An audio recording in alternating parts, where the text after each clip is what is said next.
अरे देखिए, आप भी कोई समारोह कीजिए तो उसमें 150 लोग आ जाएंगे, तो इसका कोई अर्थ होता है क्या? अब बिहार के मुख्यमंत्री हैं नीतीश जी, अब मुख्यमंत्री के रूप में कहीं जाते हैं, किसी बड़े नेता से किसी राज्य में समय मांगते हैं, तो कोई मना कैसे करेगा?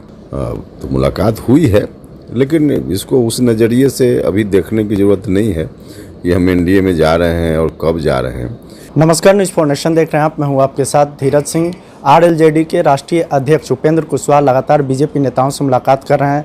इस समय दिल्ली में मौजूद हैं। कल उन्होंने जेपी नड्डा से मुलाकात की। बात करते हैं सर, पहले आप अमित शाह से मिले, उसके बाद अब जेपी नड्डा से आपकी मुलाकात हुई। क्या आप माना जाए कि अब आपकी पार्टी और आप खुद एनडीए में आने के लिए तैयार बैठे हैं?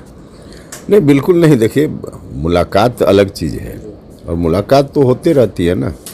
तो मुलाकात हुई है, लेकिन इसको उस नज़रिए से अभी देखने की ज़रूरत नहीं है कि हम एनडीए में जा रहे हैं और कब जा रहे हैं।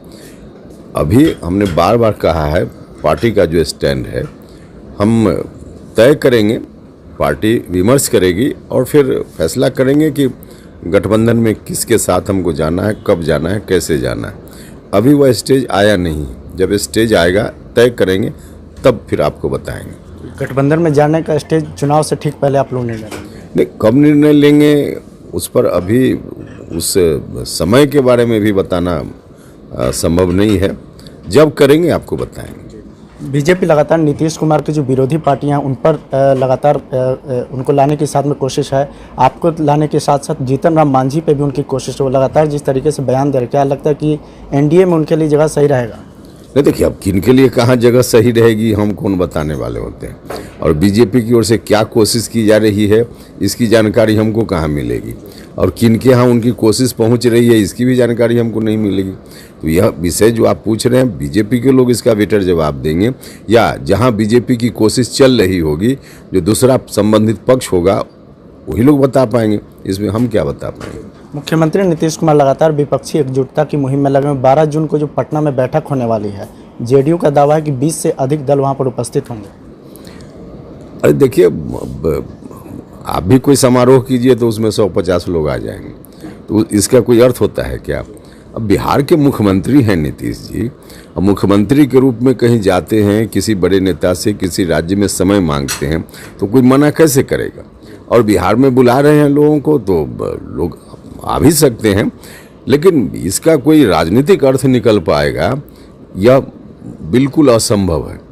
और ऐसा नहीं कि नीतीश कुमार जी नहीं जान रहे हैं, नीतीश जी भी जान रहे हैं कि इससे कोई अंततः कोई फायदा हो जाएगा, लाभ हो जाएगा, ऐसा नहीं, लेकिन फिर भी कर रहे हैं।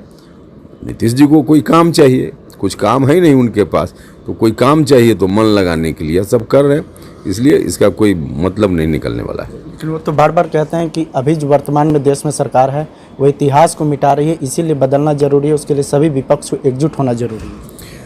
या खुद अपना घर नहीं बचा पा रहे हैं नीतीश जी, तो दूसरे को एकजुट क्या करेंगे? अब नीतीश कुमार जी जहाँ खड़े हैं बिल्कुल खोखला है, अब उनकी पार्टी बिल्कुल खोखली हो गई। तो अपना ही जब उनका ठिकाना नहीं है तो दूसरे को क्या ठिकाना देने का काम करेंगे? हो सकता था नीतीश जी अगर मजबूत स्थिति में रहते, जब हम लोग कह रहे थे कि मजबूती के लिए क्या करना है, तब उन्होंने नहीं किया, तो अवसर उन्होंने गंवा दिया है। अब समय उनके हाथ से निकल गया है। अब समय निकलने के बाद उनकी इस कोशिश का कोई मतलब ही नहीं है, तो उनको मालूम है, खुद भी उनको पता है।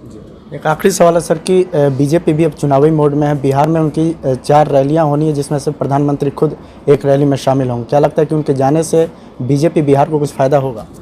अब इसका भी बेटर जवाब बीजेपी के लोग देंगे, लेकिन कोई भी पार्टी कार्यक्रम करती है, मेहनत करती है लोगों के बीच, तो स्वाभाविक रूप से फ़ायदा हो इसी उम्मीद को लेकर पार्टी काम करती है, तो आकलन तो बीजेपी के लोग करेंगे।